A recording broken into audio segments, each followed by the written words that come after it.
Welcome, everyone, to the Feminine Outliers podcast, your dose of fun, life advice, and experiences from two African professional women living and working in the Western world. We are your hosts, Zelda Wasau, and Cholwe Mandona. and we are excited to have you here. So, welcome, everyone, to another episode. We're excited to have you here. We're hoping that we have been able to bless you so far with the episodes we've had in the past. I'm really excited. Well, actually, I assume Cholwe is more excited about this Yes. episode, which we will be dealing about barriers to fitness and health. But before we do that, we are going to start with our unlearning pieces for the week. So I will go ahead and start and let you guys know what I've unlearned this week. And it's kind of a fun one. It's actually kind of, I think it's an essential one. I'm unlearning not um, reading into contracts or agreements better and knowing like the exit clauses better. Ooh. Um, just Mm-hmm. because, I mean, or at least Cholwe knows that I signed up for Pilates and I really like it. I love it. Mm-hmm. But I am at a stage in which it's just a bit hard for me to go out there sometimes. So I realized at least until I get my schedule down and I have like a really set schedule, it might be hard for me to actually go there physically all the time. So I realized it was hard for me to um, actually use up all my credits. Mm. So I decided let me just cancel my membership for now and then I'll resume it when I am actually ready to do it. But then they tell me like, oh yeah, you have to cancel 30 days before your billing cycle, which means the day of your billing cycle, you need to send them a message saying you're canceling so that you actually don't get billed for the next billing cycle. If Mm. if you don't do that, you're gonna get billed for the next billing cycle. And Mm. in my head, I'm like, who does that? Why does it have to be a whole 30 days? Because like they're Yeah. basically trying to make it, they're basically doing it in a way that it's easier for them to get extra money from you because they realize most people will not do it on the day of their billing cycle. Like, yeah, I literally have to, if I'm paying on the 25th, I have to tell them on the 25th, I'm canceling my membership so I don't get charged the next 25th. Mm-hmm. And I'm like, but I've seen things like this before in the past. Sometimes I just wonder why I don't learn, in the sense that you sign up for any kind of membership or any kind of contract or anything, and you don't know how to get out of it. And I'm realizing this because I follow this physician. Deals with a lot of physician contracts, but he has a Mm. lot of good information. And he says you always have to know the exit clause. How are you exiting is very important. And I know that is very valid for example, my work contract. But you don't think about it for some of these other small other things that you sign up for membership for. You don't Mm-hmm. stop to think, what is the exit clause? How am I getting out? And I realized it's very important. So I need to unlearn not actually reading into it and knowing what the exit clause is. So I actually am prepared if I decide that I need to exit the agreement, that I know this is exactly how I'm exiting it. And I think it's just a basic adulting. I would say it's I would like to say it's 101, but I think it's more Mm. 102. I think it's a little bit I think it's a little Yeah. bit up there, but it's a bit it's just annoying because in my head I'm like, okay, fine, I have to pay another $100 for another Mm-hmm. month because it's not going to be within the 30 days. So, and this is how they get you with these contracts or the Mm-hmm. agreements or membership. So I'm like, remember to read over the exit clauses. I need to keep on remembering that. But yeah, that's what I'm learning.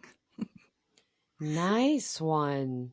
I didn't think of it that way, but that that is a good point because yes, we get so excited. At least I get excited when I'm getting into something like, as you said, Pilates.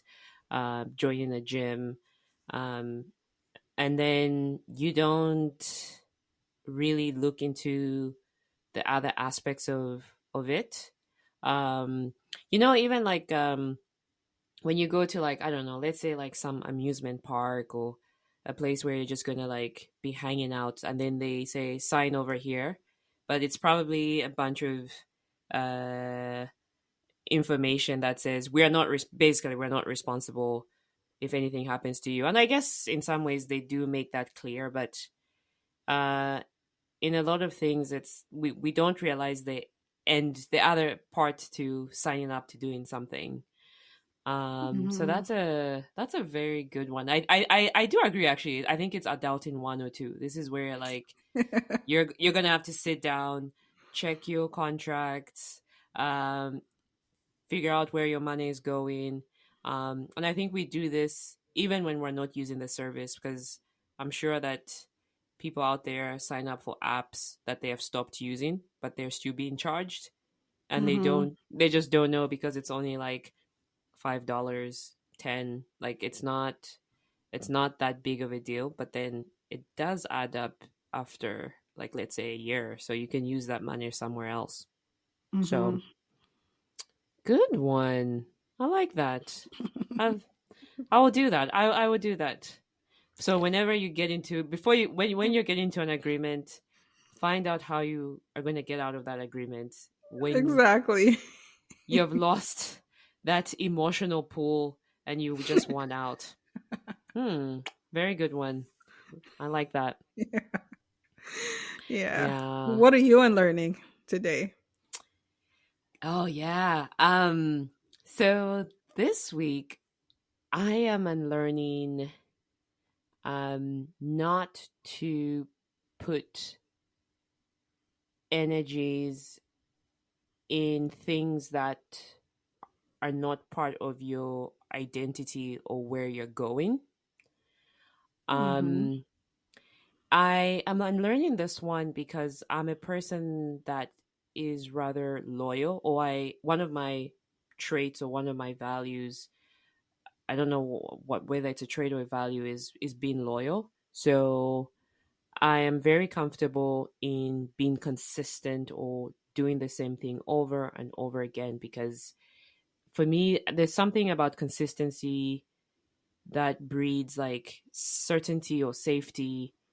Um, but then when something is not serving me, whether it's now or in the future, it's very, at least in the past, it was very hard for me to let go of it, because it was like, well, but this has been something I've done all the time. Letting it go is not like why do I have to let it go? At least I would question myself. But then now I'm learning that it's okay.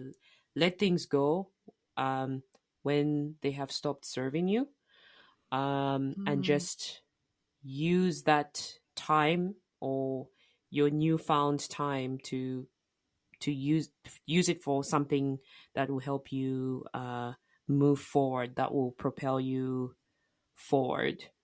Um, and so that's just something that has been happening in my life, especially now that it's too early in the year, and figuring out how to achieve my goals, and realizing that, yeah, the thing that I was doing last year is not serving me. So I need to let it go. But it's hard for me because I tend to be loyal, or I want to be consistent. But I realize it's okay. It's okay.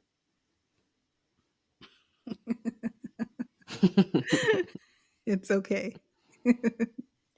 Yes. So, But is it really a matter of you being loyal that's preventing you from letting go, or just, I don't know. Like, if it's, for example, if it's things, is it that you just like hoarding things or holding on to things for sentimental value? Oh, well, I guess you can say that might be loyalty ish. Um yeah. Oh, I see what you're saying. Yeah, like, it's is like, it oh, go ahead. So okay, go ahead. I'm trying to articulate it, but I can't seem to find the words. I think there's like some emotional, I think you're trying to describe, is it like an emotional attachment that I have, why I can't let something go? Hmm. Or something of that nature.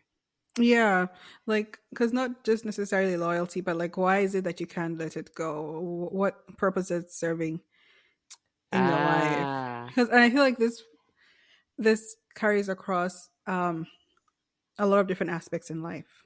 Um, we can talk about the physical aspects in which why are we holding on to stuff when it's just piling up and causing clutter in the house.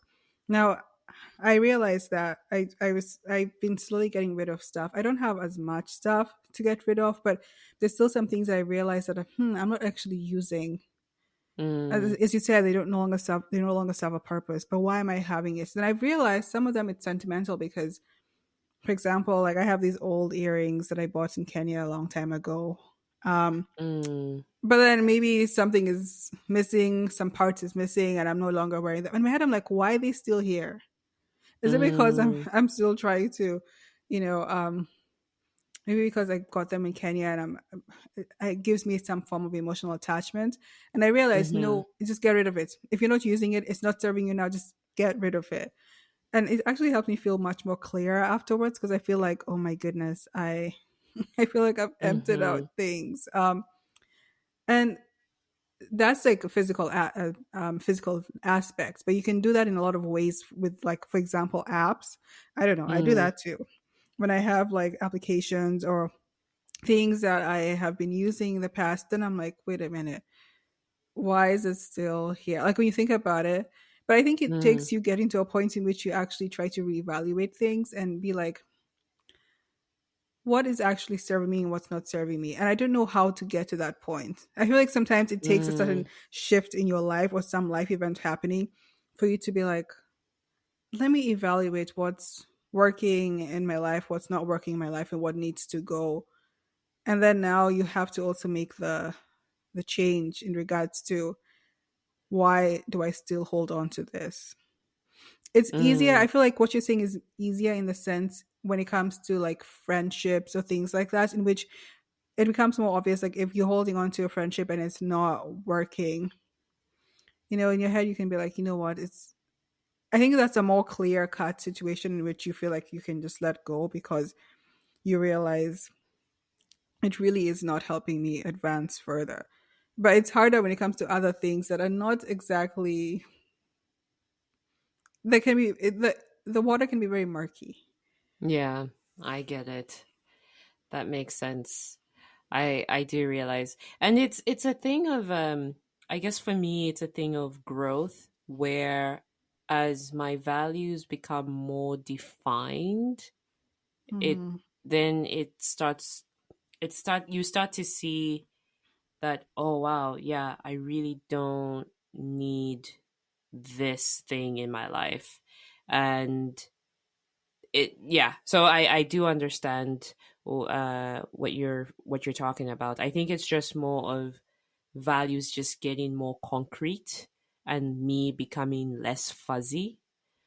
um Mm. and also it's for me it's also a fear, because it's like if I have decided that I'm going to become this person, like we're going to be talking about fitness. If I've decided that I'm going to be a person that is going to be moving and exercising as part of my lifestyle, and I've always been attached to, for example, I like bread is very tasty, and it's just great. And I realized that no, if I'm going to be super healthy, I probably would not be having bread every day.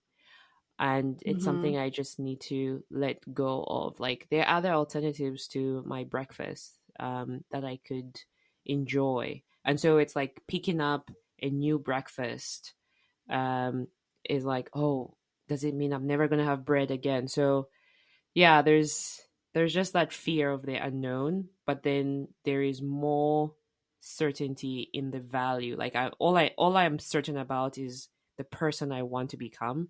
I just don't Mm, know how that's gonna pan out in reality, if that makes sense. yeah. I mean, that could be a whole episode on its own. I know. I Like, know. we could really go in much deeper into that. And I definitely understand what you're saying. Um, yeah. So now, as we transition to the topic of the day, Yeah. so we're going to be talking about barriers to fitness and health. Um, this is a journey that we've both been on. Um, in my opinion, I think Chloe has been on it longer. I think she was more in tune with it earlier than I was. So we'll both be talking about the different things we've faced so far when it comes to fitness and health, and what's working, what's not working, what's been an issue with us getting to where we want to go to. And to start off, I would probably just say that when I define fitness and health, I think for me it's just being being the best version of yourself, um physically, obviously emotionally, mentally. That's also part of your health, but I guess Mhm. we're going to be more so focusing on the physical aspect today. Mhm. And it's just whatever the best version of yourself looks like, being fit, eating well, feeling well, and all that. So, but the question is, how do we get there? Because I feel like we all have dreams in our heads of what our ideal versions or our ideal selves look like. Yeah. And I feel like the biggest barrier to fitness and health is self sabotage. Yeah. Um, Hmm. I feel like that's the biggest one. And it's funny because I don't think it's easily recognizable. I feel like we think we know how easy it is to recognize self sabotage, but I feel like it creeps up in ways you don't realize until someone Exactly. actually like posts it, like kind of just lays it bare for you, and you're like, wait a minute, that's self sabotage. Because I was watching a video, a YouTuber, and she mentioned how she read this book, which I want to read. The Mountain Hmm. Is You. I think that's what Ooh. the book is called. Okay. And the self sabotage part really spoke to her because she realized, I'm actually self sabotaging myself, which I feel like I've definitely done that. Like, for example, why do I, when it comes to like eating, like why do I feel like I always have to eat a lot, for example? Mhm. And I mean, and inside of me, there's a part of me that knows that maybe I should be eating less. But then I just keep on doing it. And I'm like, why do I keep on doing it? Because maybe part of me feels like I don't deserve a good body. Or it's like I'm not ready to get Mm. to that point where I get that good body. So I'm not doing that. Mm. Um and I feel like self sabotage tends to be a lot more subconscious. Like, Yeah. unless you that's why it takes a while for it to come to the surface, because it can be so easy for you to just glide by and not realize why. Because like, why are you afraid of having that dream body? That could be part of the reason why, that could explain why you're not actually following through with your fitness and your health plans, because you're just like, I don't know if I deserve that. And that's like a small Mm. part of me that kind of feels like, do I actually like I deserve that? And I realize, hell yes, you do. You Mhm. definitely do. And you have to, and you also have to realize that you're the only one who can get yourself there. Because that's also part of self sabotage. It's just like kind of looking at people and being like, oh, they look like they're doing so well, but they're putting in the work. Are you Mhm. putting in the work? If you're not putting in the work, if you feel like you're just sitting there crying, you you're actually self sabotaging yourself in the process. And that self sabotage thing is just something that I thought about recently, because I mean I just watched the YouTube video last week, And it just Mm, hit me. That's why I really want to read that book, because I'm just like, you know, this could explain a lot of different things as to, I mean, we're our own barriers mm-hmm, of getting there. And I know it's like a big one to start with, but I feel like it's such an important one because you really have to look within and figure out why you're not doing X, Y, and Z. A lot of times mm-hmm, when you figure out after looking within, it really explains a lot more. It helps bring a lot more to light. But yeah. mm-hmm. No, I agree with you on that. And I think it's also something to note that we have left our home countries and we Mhm. are in these places where um, the options, there are so many options in terms of how we can live our life, what we can eat on a daily basis. So, we choose our own culture and lifestyle, if that makes sense.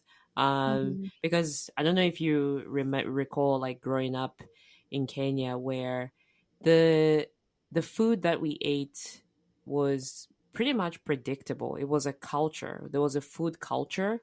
So Mhm. I remember on my plate, and I'm very grateful that I, had food on on my plate.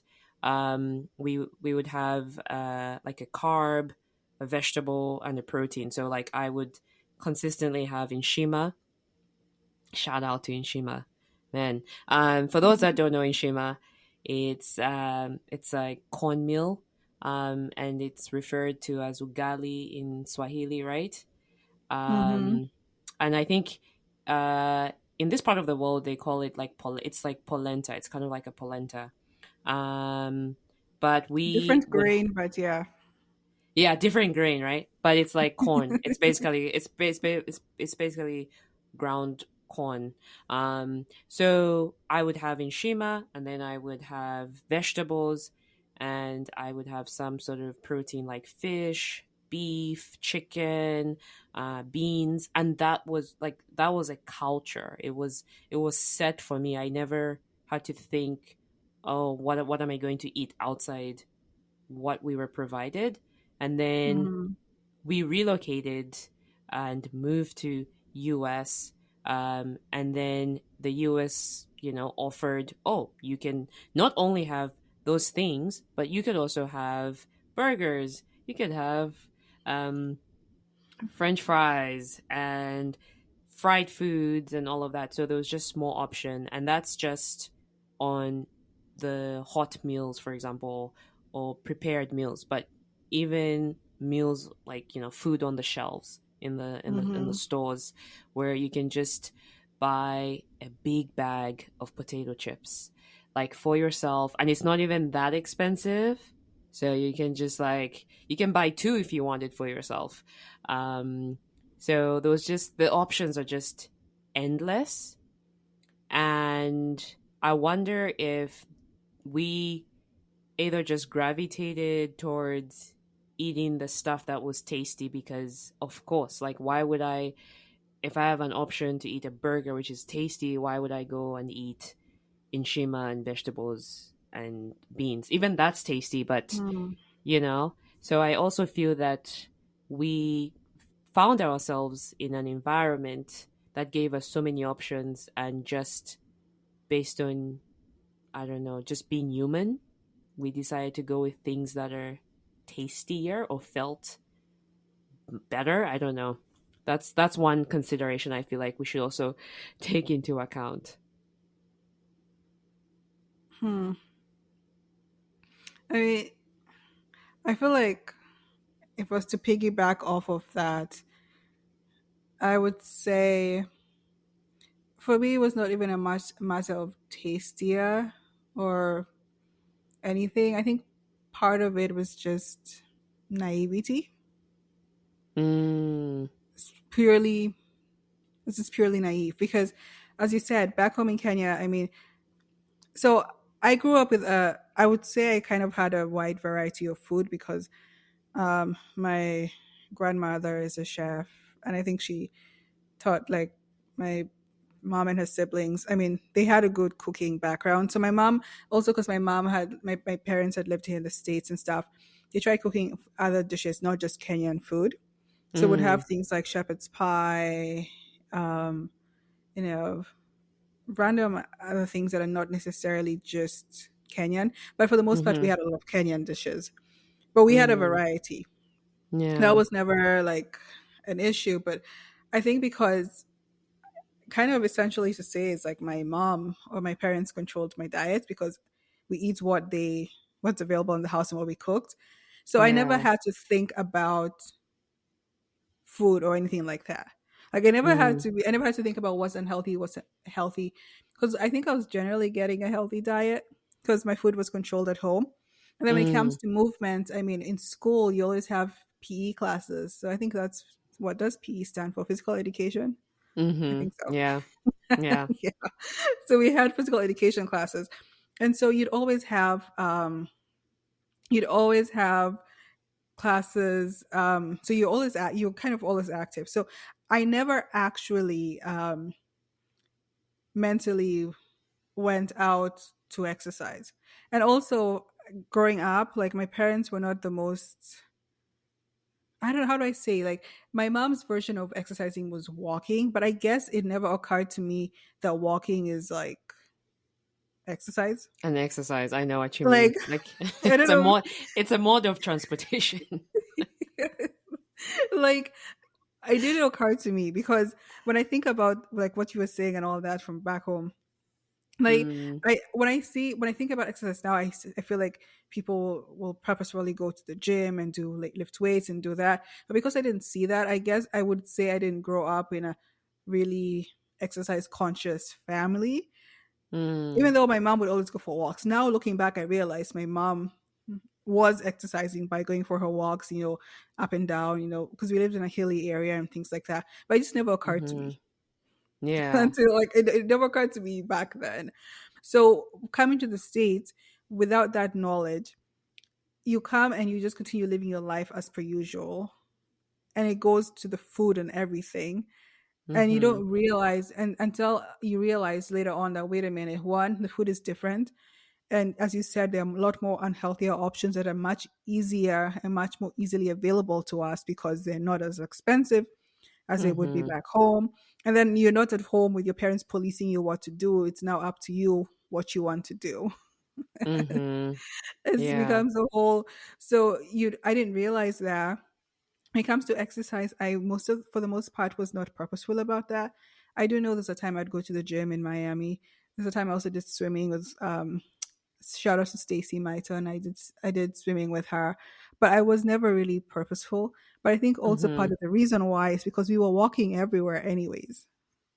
Like we'd Yeah. walk to class, walk around the campus. It was a walking campus. Mm-hmm. So I never really had to think about any of that stuff. But then that's became an issue because now you start gaining the weight and you don't really realize it because it's not clicking. Mm-hmm. And I feel like naivety is definitely a barrier to fitness and health because if you don't realize what it is you're doing that is not working for you, you'll keep doing it until it reaches a point when you eventually something happens and you eventually realize it. And so Mm-hmm. that was a big Yeah. issue, you know. You reminded me actually of speaking of the Miami gym.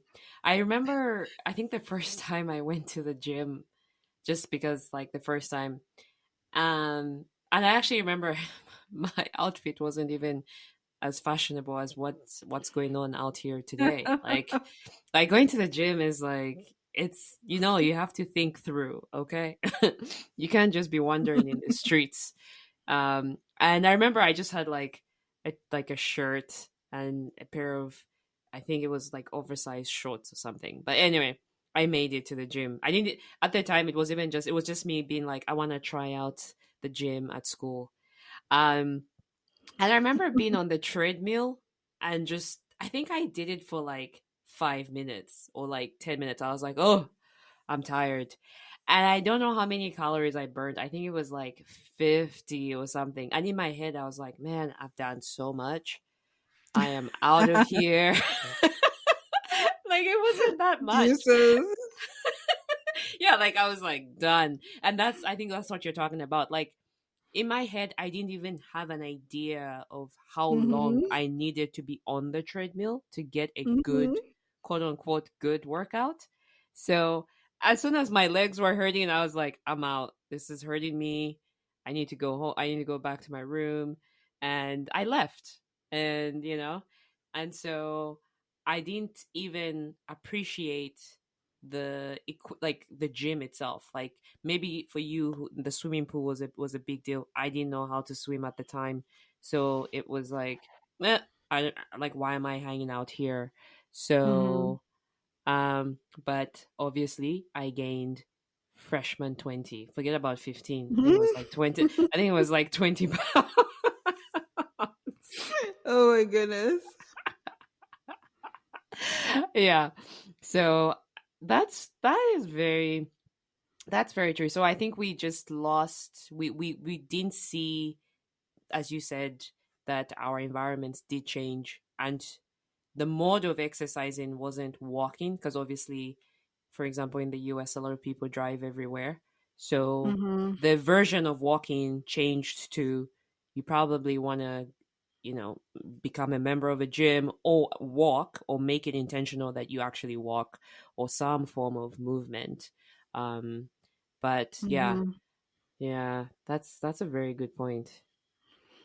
I mean, naivety is just honestly, if you don't know, you know how they say what you don't know can't kill you, won't kill you, but it can sometimes, Yeah, for sure. no. But like, what you don't know means you don't know what's actually affecting you, what's working, what's not working, and naivety is a huge issue when it comes to fitness and health because if you're not aware of it, then you might not do it, and then it's going to affect you. So I think it's something we Mhm. can all relate to in a certain aspect. I mean, now we're much more aware and in touch with, you know, what does it mean to be fit and healthy. And Mhm. I mean, I have more of a medical background now on it as well.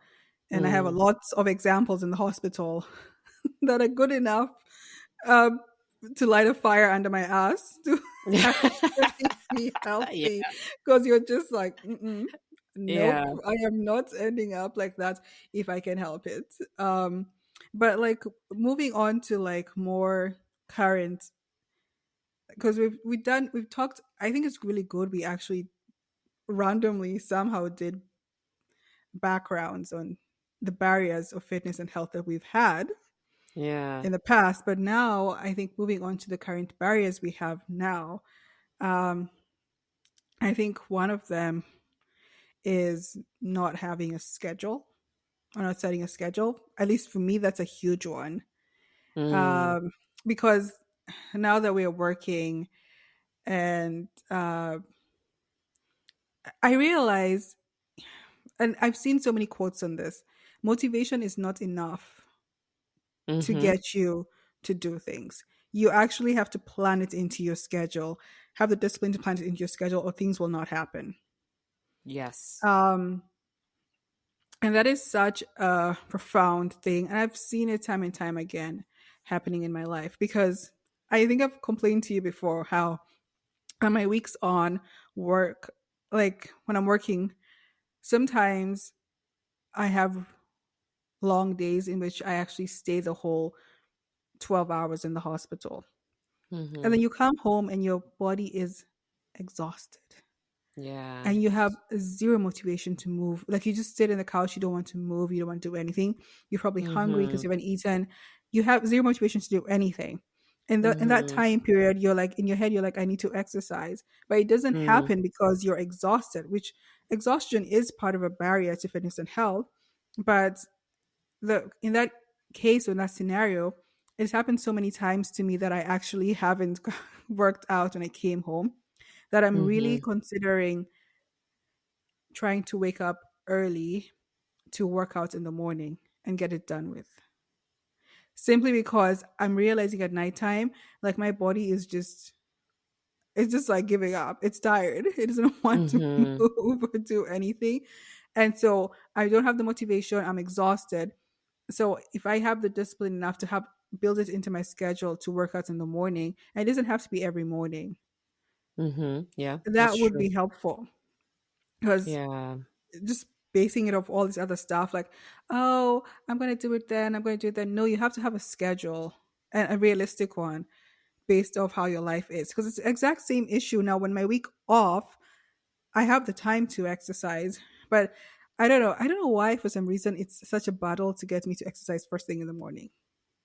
It's like first Mm. thing in the morning, I wake up and I just want to get up, figure out what I'm going to eat for breakfast and things like that. The problem Mhm. is I have the time when my week's off, but again, if I don't have a schedule put into place, so you end up doing so many other things, and you before you know it, it's evening or nighttime, and then now evening or nighttime you start getting lazy, you don't feel like doing stuff, or something else Mhm. pops up, you talk to someone, you talk to your family, you do this, and before you know it, the night's done. Mhm. Again, you don't have it Yeah. planned into your schedule, it doesn't happen. No, 100%. Um, so and you brought up a good point on exhaustion. Definitely if you're exhausted, I it's you won't have the affinity to work out, and you're probably going to injure yourself if you try to go work out. Let's say you decide to lift weights while you're tired. It's probably just not recommended. Um, Mm-hmm. so you're just putting yourself at risk, even if you were highly motivated to go work out. So what you're talking about is having a good night's rest as well. Because that's something for me that I've noticed is a game changer in my fitness journey is getting as much sleep as possible. Um, in my case, it's about 7 to 8 hours of sleep. And Mm-hmm. when I do get 7 to 8 hours of sleep, the idea of working out is no longer a barrier in my mind. It doesn't feel like a chore, like, oh, I have to go work out. Um, so, not getting enough sleep, being exhausted will certainly just lower your mood intensely to not work out, seriously. And I've seen this in my own self where when I don't get a good night's sleep, the last thing I'm thinking about is working out. Mm-hmm. Because if I do think about working out, it's more out of guilt. It's not out of like, oh, I really do want to work out. It's not out of like passion. It's just more out of guilt. But so that's a big one.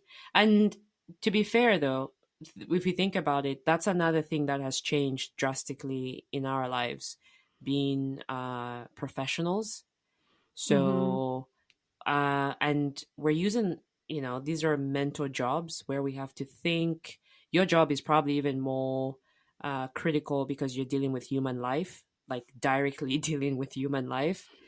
So just imagine you start your day right by like 7 all the way up to 7 a from 7 a.m. to 7 p.m., and you're just thinking, you're trying to figure out what to do. You have so many patients, and for me, when I do engineering work, there's mental exhaustion. Even though I might be seated in an office on my Mm-hmm. laptop. It's just mentally I'm drained so bad that, I get out, I'm still trying to like figure out my bearings of like, oh, what's out there? Like, there's the sun, there are birds, there are people. Because I've been intensely looking at documents and drawings, and so it's just it's just already that's a big factor because that's a Mm-hmm. lifestyle, and that's like for me it's 5 days in a week. For you, it's 7 days in a week. So it's a huge factor, I would say. It is. It's such a huge factor. And I must admit, you've been very, your journey has been very motivating to me as well.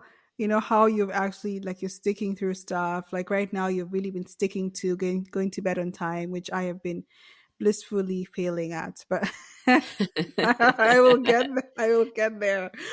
Um, but it's been really encouraging to see that, like, like your journey and stuff, and it's been encouraging to me as well to do that, because you're seeing, like, you put yourself in, like, you're giving yourself a schedule, you're giving yourself, you're being disciplined to do stuff, but you're working it into your schedule to make it easier to get it done. Again, back to the book Atomic Habits. If you want to build Mm, habits, make it as easy as possible. right, The least amount exactly. of least amount of resistance. So you know yourself, make it be as practical as possible as you when you're trying to build it. And so that's something that you know, it's a work in progress for me, in the sense that I just really need to work on that. Because this whole, living it up to motivation, or if your body's not exhausted, doesn't happen. It No, does it not happen. it And does. I It really, does. Yeah. and that's just like, fitness. When it comes to eating healthy, I'm much better with doing that because I plan my food. I mean, I Mm, love cooking, and then I meal prep. So I actually find that, that's not been as much of an issue in regards to eating healthy meals because I meal prep. But the issue is eating too much. That's the mm-hmm. that's another issue on its own. But meal Mm-hmm. prepping has really helped, me take out the chances of you eating unhealthy foods. And again, that's back to actually having a plan and working it into your schedule. That's been working great in regards to that. Um, but That's yeah. actually I'm actually you are a great cook, and I'm so impressed with your um like your options, your food options. I mean, you're just a global cook.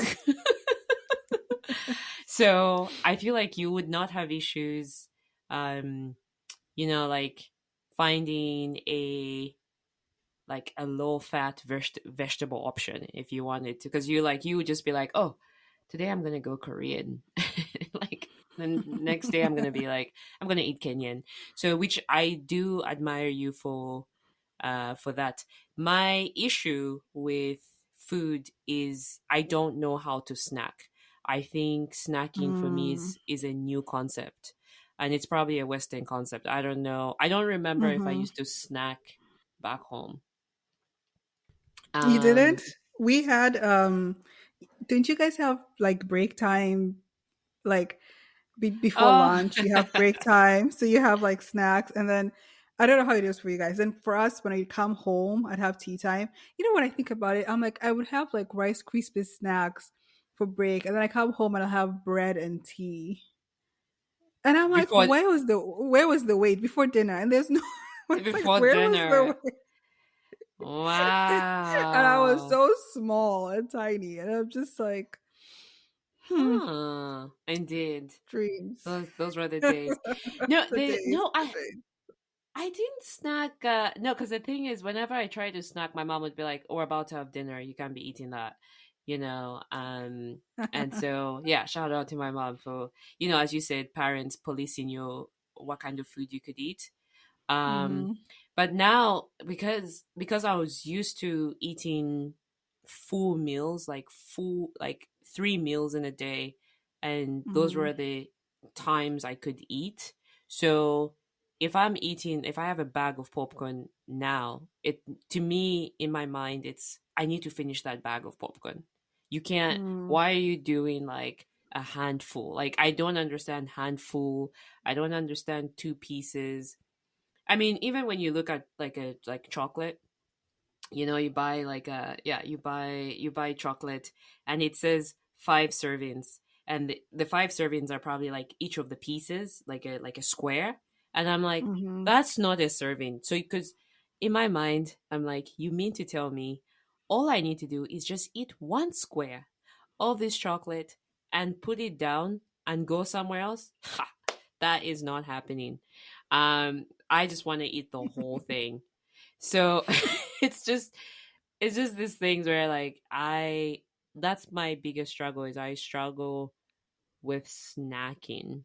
Um and like I don't know Mm. whether the goal is supposed to be like it's supposed to be like a semi filler before you have your big meal, but it just increases my appetite and makes me want to eat the whole bag of popcorn, potato chips, chocolate. Um so I don't have that intermediate thinking like, yeah, it's I feel much better now. And because mentally I know if I put it away, like if I eat half a bag of popcorn and I put it away, my mind is like, you've left the other half, go get it. I I know what you're saying, and I don't know where that comes from. I don't know if it's because you grow up being told eat everything on your plate. I don't know where that comes from. That's a good Yeah. thing to really search deep and into your mental. I don't know. Search deep within yourself and figure out why that happens. Because my goal, one of my dreams has always been to be able to have snacks. Like I love baking, for example. Mm. Like I want to be able to bake banana bread and have a Mm. slice per day, and just a slice, and Yeah. that be it. As you said, people can sometimes have just two squares of chocolate and then they leave it. And that to me is the ultimate form of self-control that I really want to have, because that means in that case you can actually have your cake and eat it. But Mm. you have to Yeah. be really have this really good self-control to do Yeah. that. And I'm still working on getting there. Like I'm Mm. really working on getting there, because as I said, like what you said, you open a bag, you want to eat the whole thing. You Mm-hmm. bake, you want to have the whole thing. And I also partially understand it from a science perspective, because your endorphins are released because it tastes good and you want more. So the question Mm. is, how can you override that mechanism? Yeah. But because there are people who do that, and they do it really well, and that's the ultimate goal. Because those are people who have really good self control when it comes to eating and stuff, and that's ultimately it ends up being a barrier if you don't have good self control. Um, to whether it's coming to exercising, getting your exercise done, or eating healthy, how much you eat, that's like an important one. um Mm. and Yeah. once we get there, we'll be happy to tell you guys if there's any secret. I don't know if there's a secret Yes. to it, No, but exactly. mm, Yeah, that's a good one.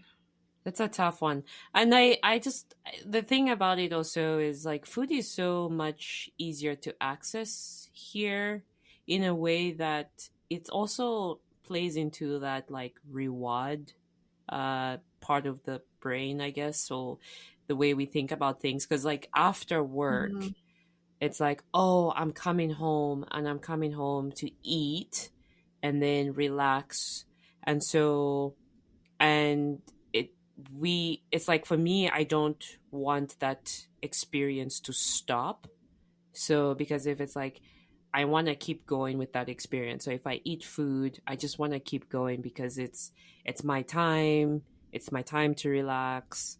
So um I'm actually wondering if changing what my reward is after work, or like changing, like, okay, you know what, maybe it's planning a trip over the weekend where I'm like, I'm looking forward to planning this trip over um, eating, like this podcast, for example, is a very good example. So I look forward to podcast recording. So, I have a quick dinner and then I do the podcast. It excites me. So I don't even think like, oh, I haven't eaten this or I haven't eaten that. So maybe it's looking into our like how we reward ourselves, like non-food rewards, maybe. options. Yeah. It's the endorphins, Joy. As I said, the endorphins. You get those endorphins released when you have that food, and it's again, it's true. We have to change what our reward system is. Yeah. But it's hard when you associate it when chemically you can actually trace it back and be like, I my goodness, I feel good when I eat this. Anyways, Yeah, exactly. Exactly. Yeah, no, I get it. I get it. it's a There's hard like, one. it is a hard one. Yeah. I would say one other one that I just thought about, one other barrier to fitness and health is not having good role models um, Mm, that can help you in fitness and health journey. good Because point. if there's no one there that, you know, one, let's talk about your environment. Mm-hmm. Um, if you're in an environment where people are not healthy, um, they don't have healthy habits, it'll be much easier for you to pick up unhealthy habits Fair. because you're in a, that's the environment. Your environment does influence certain habits and behaviors, whether we like it or not. That's true. So it's easier for you to pick up on that, whether it be family, friends, work. If you're around people who are more fitter, healthier, and stuff, it'll prompt you and move you more to doing that because you can see it, Mm-hmm. and it'll make it easier for you to do that. But also having people who you admire and stuff, who are good examples of people with good fitness and health practices, that for you in whatever way is it's very important because you actually have some kind of like figure to look up to, or to like help you see what your future could possibly be like. Because if you don't Mm-hmm. have that, I mean, you don't have kind of a reference point for that. Same thing with environment. You don't have, if you're around people, I mean, that's a big thing in the States. I don't know. Mm-hmm. Let me not bash the States, but there is a huge obesity epidemic in this country. Mm, And when people think about America, one of the pictures that comes to mind is an obese person. mm, Um, and so when in this culture, when you're seeing so many people who are big and everything, it can be very easy to become complacent yeah. because everyone is like big and stuff. Mm-hmm. And yeah, so I think like having a role model in this environment, they can be barriers. They can be barriers if you're not in the right environment and you don't have someone to look up to. But that was my Yeah. last point. Do you No, have that anything else to add? you're like, no, that's a very big one. And something just to add on to that is looking for, because sometimes when you think of like role models, I used to think that a role model was somebody who was super fit, like this person is probably, I don't know whether they're working out every day, but they look like they can be in a competition, like a model competition, and maybe Hmm. like with guys as well, like somebody who's shredded, quote unquote shredded. um I used to think that was the case, um but it doesn't actually have to be those kinds of people. For me, I'm thinking my environment is where someone normalizes exercising, because Mm. I have come to realize that exercising is not a chore. As I said, if you're well rested and you're well fed, your body has this natural inclination to move. Like you said, in Kenya, people are walking. It's not like they think, oh, let me get off the couch and go walk. Um, and I think being in an environment where someone has normalized working out, whatever that looks like, I think is a more is a like a healthier approach. I think when people think of getting fit, and just they think of the person, the model looking version of that person who's fit, but they don't realize that the person, for a lot of those people, they are they're not necessarily the norm, let's say, like, because they value fitness to an extent that it's like part of their their life. It's probably part of their job. It's probably something that they see as very valuable and important to them. And actually, I've come to know that for some people, people who physically active consistently, it helps them deal with mental health. So they use Hmm. physical activity as a way to deal with their mental health. So I wouldn't even go and say, go and admire somebody like that. You can learn from them, but there's a reason why they look like that on every day. I mean, like, so I would just say normalizing, being in an environment where someone normalizes fitness, because in my, just in everyday circles, when I say, oh, I went to the gym, people say, wow, you went to the gym. And I get it, because it sometimes is a struggle, but it should come to a point where me going to the gym is just like, oh, okay. Like the way I brushed my teeth, the way I combed my hair. Nobody ever asked me like, "Oh, look at you today. You combed your hair. Wow." Um, and I just think that we're in environments where people don't normalize exercising, but like as you said, Mm. in these parts of the world, you find that there's a bit of people are a little bit more relaxed. But think about it. Every time we're sitting on the couch, there is some Zambian or Kenyan walking, quote unquote, exercising, while to us, going to the gym, which is this is the way that we exercise, we're not doing it. So, and obviously that results as we clearly gained weight when we first came to the US. So, yeah, that's just my thought on that. So yeah, that's a good one. I mean, it's a good way to summarize it is not being in an environment that normalizes exercising can be detrimental. And that's a really good way to end. That's definitely a really huge barrier because, again, if you're in an environment, whether it's when you're growing up or wherever you are, and you see it as normal, it just become a part of your life and you wouldn't even have to think about it. And then you'll do Hmm. it. But um, we've come to the end of this amazing little episode. Um, Let us know, guys, what you guys are unlearning. Um, and then also, if you have any barriers to fitness and health, feel free to let us know. We can reach us at thefemininoutliers@gmail.com. We are on all major podcast platforms, including Spotify, Google Podcasts, Apple Podcasts, and name it. We're on it. Feel free to follow us there. Please like, subscribe, leave comments. We would love to hear any feedback you may have. It'll definitely be helpful. Share with your friends and families who you think would benefit from this podcast. And yeah, so we will see you guys next week. So until next time, have fun, live large, and don't be afraid to be an outlier.